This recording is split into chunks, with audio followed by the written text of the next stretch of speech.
The works of J.R.R. Tolkien reflect the high fantasy concept and world building that, to this day, continues to inspire new authors as they seek to embark on fantasy. We did explore the sword and sorcery element of it when we looked at Conan, and now we look at Tolkien's work. J.R.R. Tolkien seemed to understand the very concept of cycles, and indeed, it was written into his work. Today we explore his abandoned work, The New Shadow. I'm no sorcerer, but I'll gladly test your steel, old friend. The New Shadow could be considered Tolkien's final warning to the world and to the land.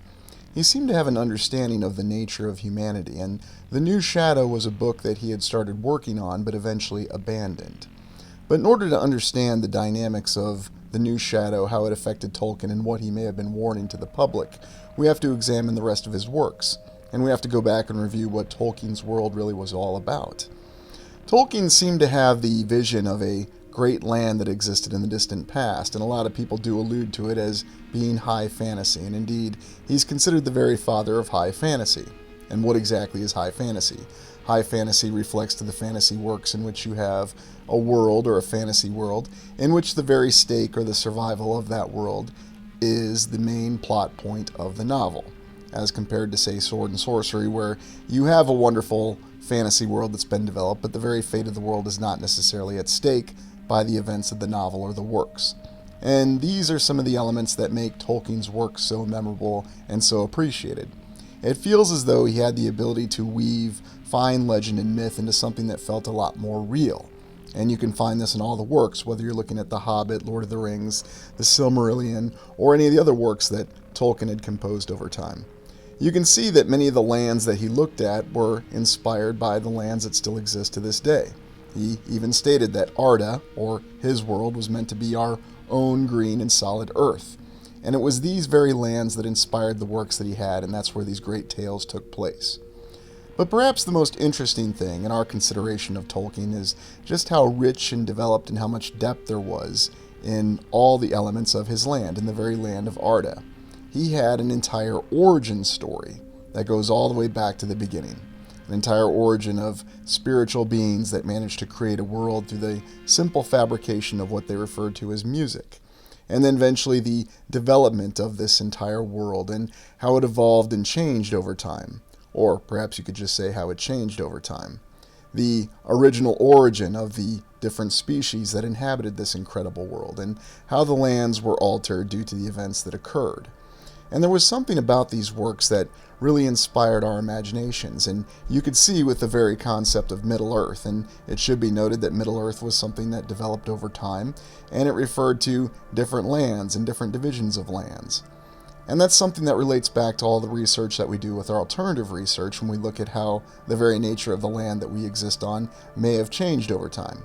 Now, many people believe that the land has never changed, and there was never a time where it reflected what we see in Tolkien's depiction of Middle-earth or his description of Arda. But what if there is actually a connection? What if somehow in some way Tolkien really understood exactly what had transpired in our distant past? Indeed, one of the suppositions that this channel has made in the distant past when it looked at the works of Tolkien before is that perhaps Tolkien was actually recounting events that had occurred historically. Now, while that may seem absurd to some, we have to look at our own given history, and we have a lot of confidence that everything that we're told happened exactly as we are told. And we do acknowledge that it is possible that everything happened as we are told. But how could it be so accurate if we take everything at face value? Indeed, there is no one alive right now today anywhere in the land who had first-hand witness to the events that occurred in 1899. That really wasn't that long ago in the grand scheme of things, and yet when we look at the origins and the myths that are interwoven within our current society, we have to consider what Tolkien was bringing about and describing in detail. What if there are other works or there are other origin stories that we could actually look at that gives us an entirely different account of the development of our land? Indeed, that's the most interesting element of looking at Tolkien's work, is how the land changed over time. Originally, he referred to a flat world, he referred to the land being lit by two trees, and then finally a sun and the moon being established. And indeed, an actual account of a land before the existence of a sun and a moon. And yet we can also find, allegedly, myths and legends that state that there was a time in our own land before the moon. And could there have even been a time before the sun, which we don't write about or talk about? Now, you have to be patient when you're looking at these examinations of Tolkien, because oftentimes we feel that we know exactly what the truth is. That we know that the given historical account must be true. There is no questioning it, and it is unimpeachable. There is no way that you could possibly consider that anything else happened beyond what you're told. And to do so will result in you being castigated, or someone else saying that they know exactly what's best for you. At the end of the day, we all have to decide exactly what it is that we believe. And perhaps the mainstream account is more comfortable for us to believe. Perhaps it makes more sense that it's always just been a floaty ball going around through space, and that's all it really is. But yet Tolkien seemed to look at all the different perspectives and had them incorporated into his work. And that's interesting, that he had the round world, he had the flat world, and he even had detached lands, the Undying Lands, that could only be reached by a single route, or the straight road as it were called. And the exact mentality or the exact science behind that, however you want to state it, was never exactly clear. And yet somehow the elves seemed to have an inherent knowledge, or they were simply chosen to be able to access this particular area. And it's looking in the dynamics of Tolkien's world that we can see many parallels for what may be existing in our world. Think of all the different accounts that we have of hidden lands that suddenly appear, disappearing islands, certain areas across the land where there may be access to certain points, or even the reference of certain areas of the land becoming timeless voids at certain areas and certain times. This is what truly inspires the interest about the works of Tolkien, because these are the works that actually give us different sorts of explanations and various backgrounds for how the actual nature of our true land may be. Now, of course, many people are very emotional about what they view as the shape of the land, and it's hard to say who's right or who's wrong. Of course, we're given no shortage of assurances that we know exactly what's right, and it's quite simple that the shape of the land is well known, and it's an incontrovertible fact. And if you want to embrace it as an incontrovertible fact, you're welcome to. But it's interesting to look at the other possibilities and to also consider the element of how this all developed in Tolkien's work. Was he really describing to us an actual historical account? Because indeed, in his later works and the ephemeral materials, it's stated that in the 6th or 7th age, that's really our modern land, our current time frame. And is it possible that what Tolkien was writing about was indeed a historical account of what really happened? That perhaps he had access to other files, other scrolls, other works that had been hidden from other elements of society. And whether it was his place, his affiliation with certain groups that had given him access to this, or perhaps he had some sort of ability to not only have the access, but to also draw on these collective memories. It's hard to say for sure, but it is noted that Tolkien constructed several languages, and when we consider the concept of languages and how it plays into our biblical accounts and the other origin stories that we have across many cultures and religions in the land, we can't ignore the fact that it's stated that at one time humans all spoke the same language. And yet there seem to be other accounts that state that there was some sort of calamity that occurred or event, and this caused human beings to speak different languages and suddenly no longer to understand one another. Indeed, we can look and study and see how language is altered every day.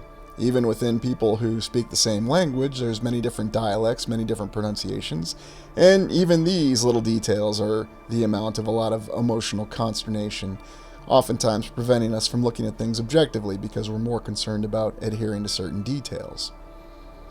Looking at the account, though, of how Tolkien's world developed, when we look at the First Age, we have an account of a landmass that had once existed, and a people who had gone through many great trials and tribulations. Indeed, the origin story of the elves, or an entirely different species who may have existed in the distant past.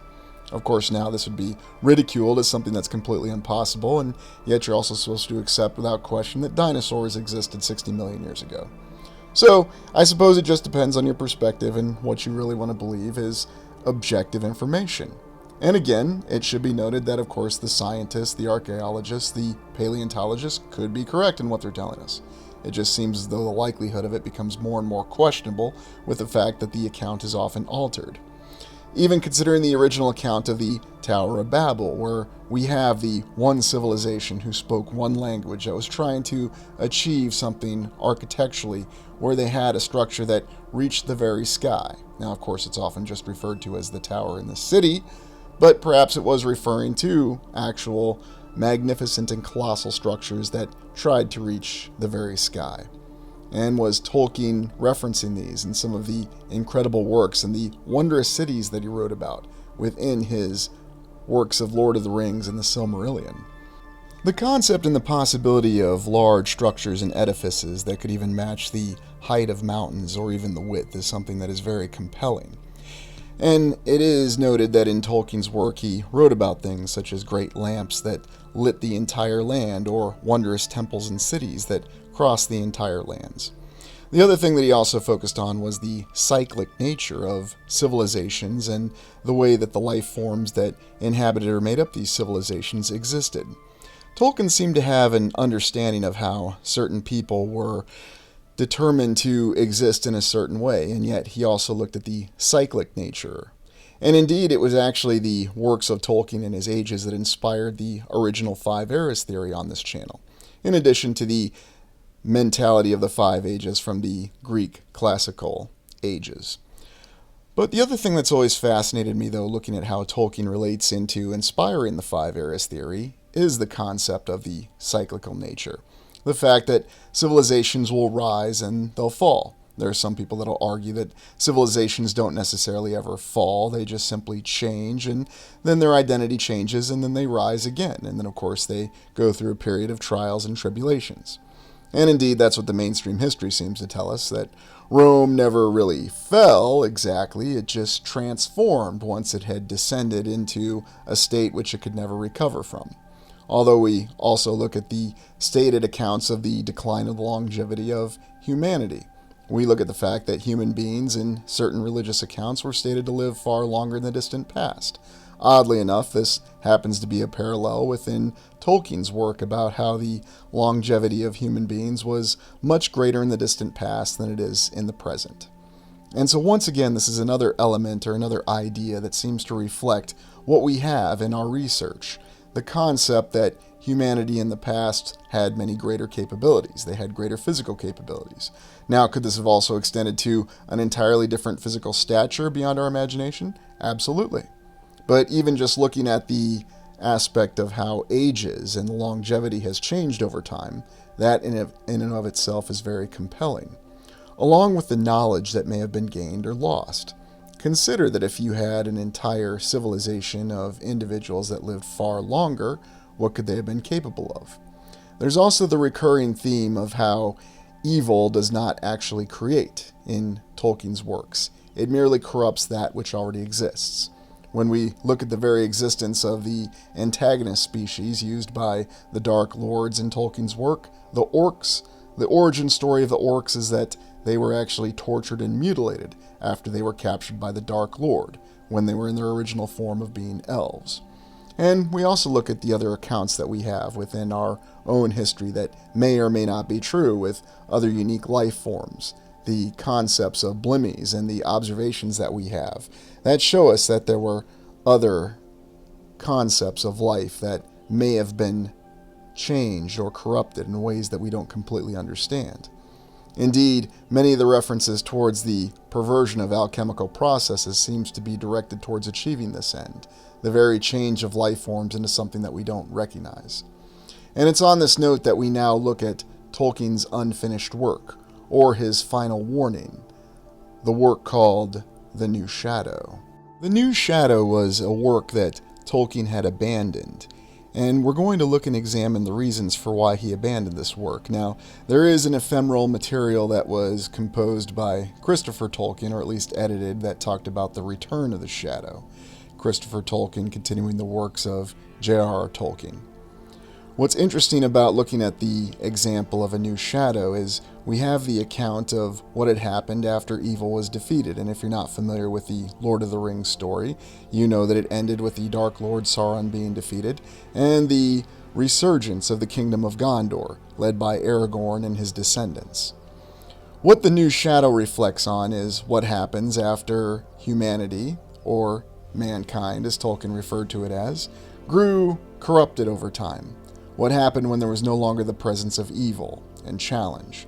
And indeed, the very theme and the plot of The New Shadow focuses on how people once again return to not understanding what exactly was achieved in the distant past, and not understanding the true threat of the very evil in their midst.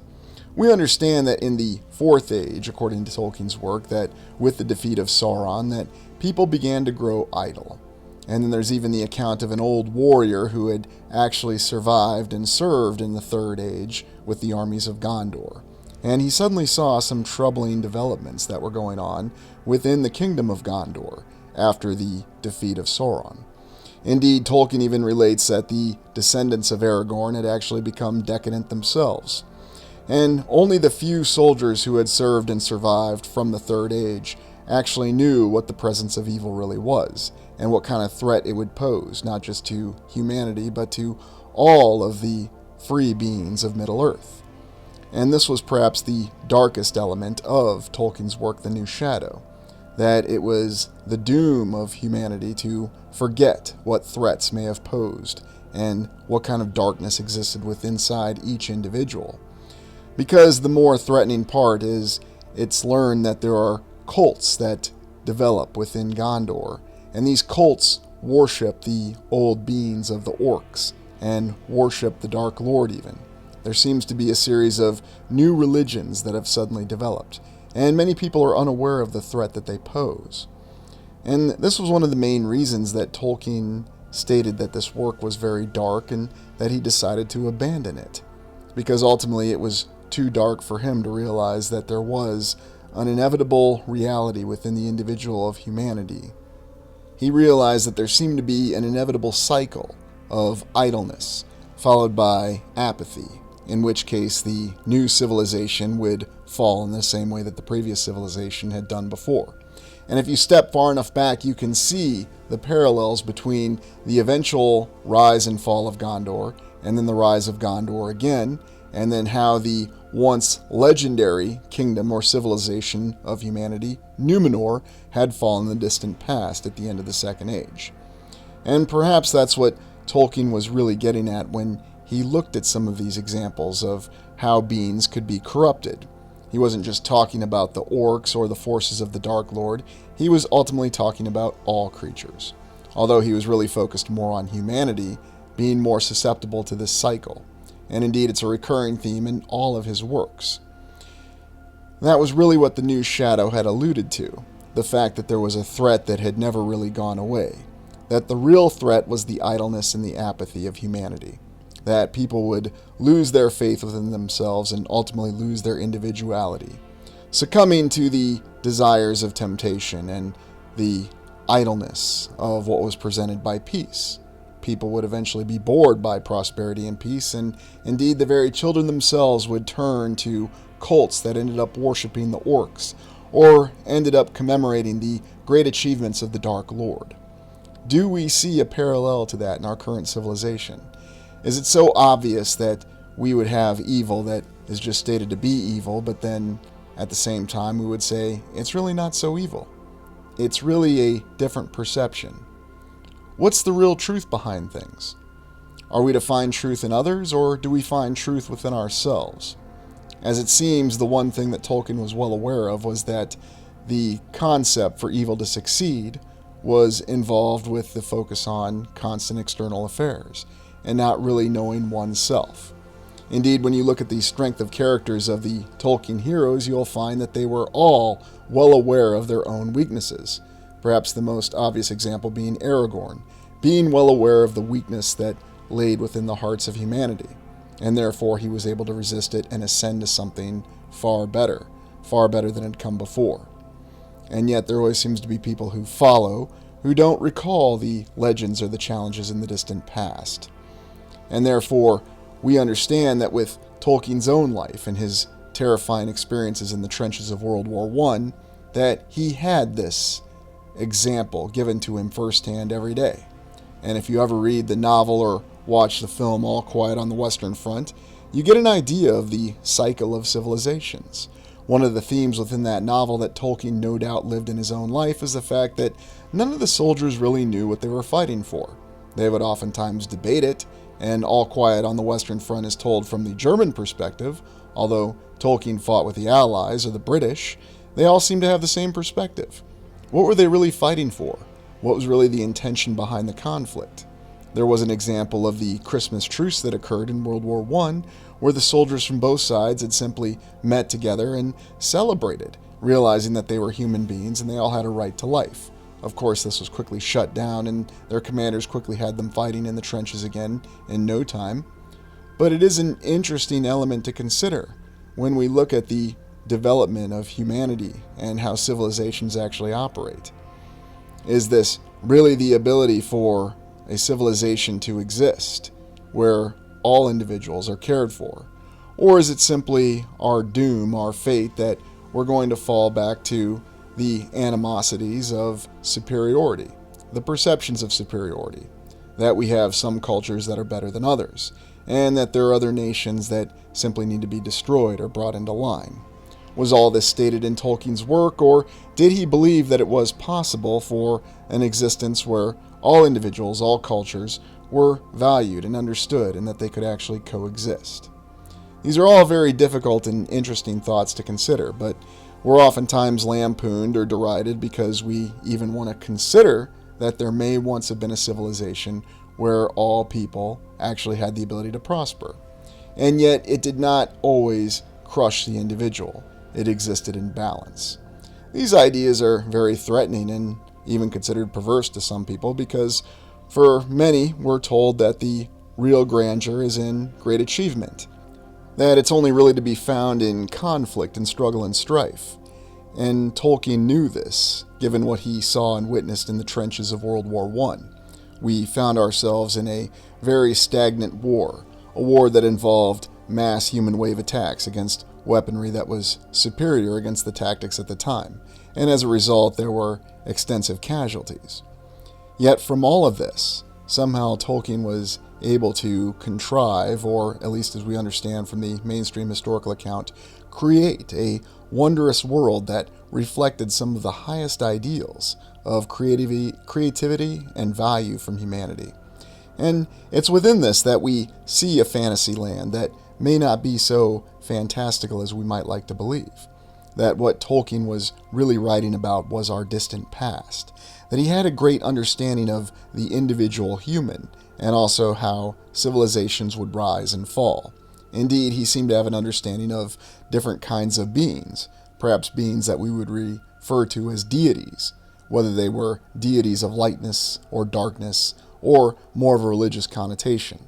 And indeed, many will simply say that Tolkien was inspired by the baselines of Christianity, and there are many parallels, and this is a very strong argument.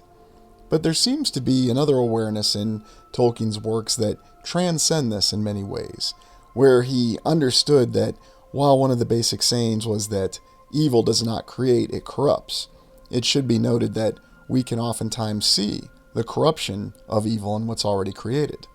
We can also see that one of the reasons he found the New Shadow to be such a dark work was that he saw the potential for the cycle, that many humans possibly couldn't break the cycle. And that was one of the main reasons, perhaps, why he did not continue with this sequel to The Lord of the Rings, The New Shadow, because he saw the darkness within it. And so it will only exist to this day as the idea of a novel that Tolkien did not finish. Ideas, though, that still exist as a warning that we have to be aware of what lies within our own hearts, that he understood that where all evil came from was ultimately within, that this was to be feared. But he also left us with, you can only come to the morning through the shadows. You have to experience it. You have to understand it. It's only then that you can really make the true transcendence, and that greater possibilities become something that are tangible. And so let's look at the ages of Arda compared to our 5 eras, and look at Tolkien's works. Within our understanding of the 5 eras, we posit that there were 4 hard resets that have completely changed our civilization. And that one of the themes behind these resets and the civilizations that existed, even the most recent being the Fourth Era, or the Tartarian Era, is that over time the people fell to corruption, that they had achieved wondrous marvels that we can only begin to imagine, and yet at the same time they also fell.